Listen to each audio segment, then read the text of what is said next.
Berdasarkan Kepres nomor 24 tahun 2016, tanggal 1 Juni merupakan salah satu hari penting dalam kalender bangsa Indonesia. Pasalnya di tanggal tersebut diperingati sebagai hari lahir Pancasila.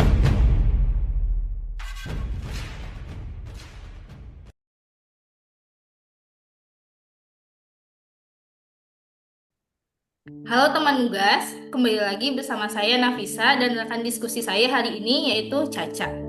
Sesuai agenda belajar kita, hari ini kita akan membedah isi bab 3 dari buku ajar Pendidikan Pancasila yang berjudul Bagaimana Pancasila Menjadi Dasar Negara Republik Indonesia. Halo semuanya, benar sekali Nafisa. Bab 3 ini sangat krusial karena membahas pondasi utama bangsa kita. Di sini kita akan mengupas tuntas mulai dari konsep dasar negara, sumber-sumbernya, dinamika dan tantangannya, hingga esensi serta urgensinya bagi kehidupan bernegara. Mari kita mulai dari poin pertama, Caca, yaitu menelusuri konsep dan urgensi dasar negara. Di buku ini, ada sebuah analogi yang menarik untuk menjelaskan fungsi dasar negara. Penulis mengibaratkan Pancasila seperti jalan aspal bagi kendaraan. Analogi yang sangat tepat. Jika kita memiliki kendaraan tetapi tidak ada jalan yang memadai, kendaraan tersebut akan cepat rusak. Begitu pula dengan negara. Pancasila adalah jalan yang memberikan arah agar kendaraan negara ini dapat melaju mencapai tujuannya tanpa mengalami kerusakan atau kekacauan.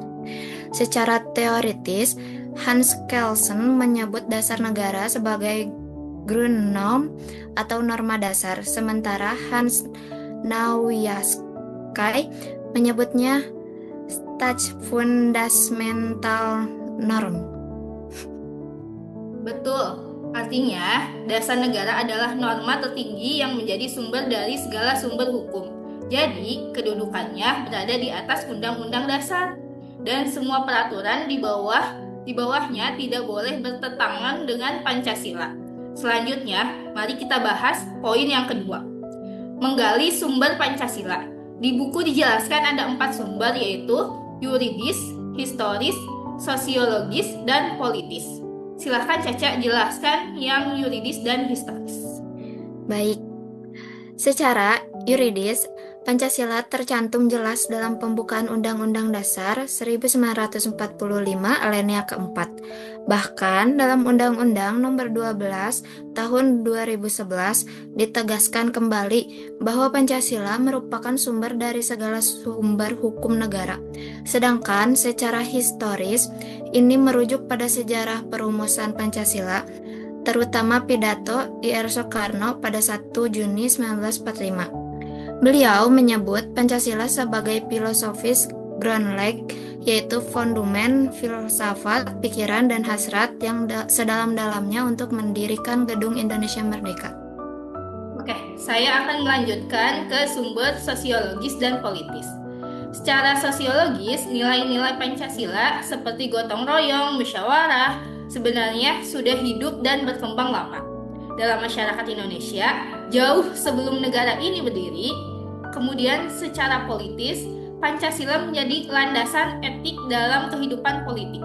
Contohnya, pengambilan keputusan sebaiknya dilakukan melalui musyawarah mufakat, bukan semata-mata melalui pemungutan suara terbanyak atau voting. Poin selanjutnya yang tidak kalah penting adalah dinamika dan tantangan Pancasila. Sejarah menunjukkan bahwa kedudukan Pancasila mengalami pasang surut. Pada era Orde Lama, pernah terjadi dominasi ideologi Nasakom. Kemudian di era Orde Baru, Pancasila disosialisasikan melalui P4, namun pada akhirnya dianggap sebagai alat legitimasi kekuasaan. Benar, Cak. Dan tantangannya di era reformasi saat ini justru semakin kompleks. Kita menghadapi tantangan globalisasi serta masuknya paham-paham seperti liberalisme dan kapitalisme yang memicu gaya hidup konsumtif dan individualis. Selain itu, masalah korupsi di kalangan pejabat publik juga menunjukkan bahwa penghayatan terhadap nilai-nilai Pancasila masih perlu ditingkatkan. Setuju. Oleh karena itu, kita masuk ke poin esensi dan urgensi Pancasila. Di buku disebutkan pendapat Mahfud MD bahwa penerima Pancasila sebagai dasar negara membawa konsekuensi hukum. Kebijakan negara harus berlandaskan pada 4 kaidah penuntun, yaitu menjaga integrasi bangsa, demokrasi dan nomokrasi, keadilan sosial, serta toleransi beragama dan keadaban. Tepat sekali, untuk urgensinya, buku ini membagi menjadi 2 pendekatan, yaitu pendekatan institusional dan sumber daya manusia. Pendekatan institusional berkaitan dengan pembentukan negara yang modern dan tertib. Sedangkan pendekatan sumber daya manusia menuntut agar setiap warga negara dan penyelenggara negara memegang teguh nilai Pancasila. Contohnya sederhana, warga yang taat membayar pajak berarti telah mengamalkan sila kelima. Keadilan sosial, karena pajak adalah sarana distribusi kesejahteraan. Poin terakhir yang kita bahas adalah hubungan Pancasila dengan UUD 1945. Ini adalah hubungan antara nilai dasar dan nilai instrumental. Pancasila dalam pembukaan UUD 1945 adalah nilai dasar yang sifatnya permanen dan tidak dapat diubah.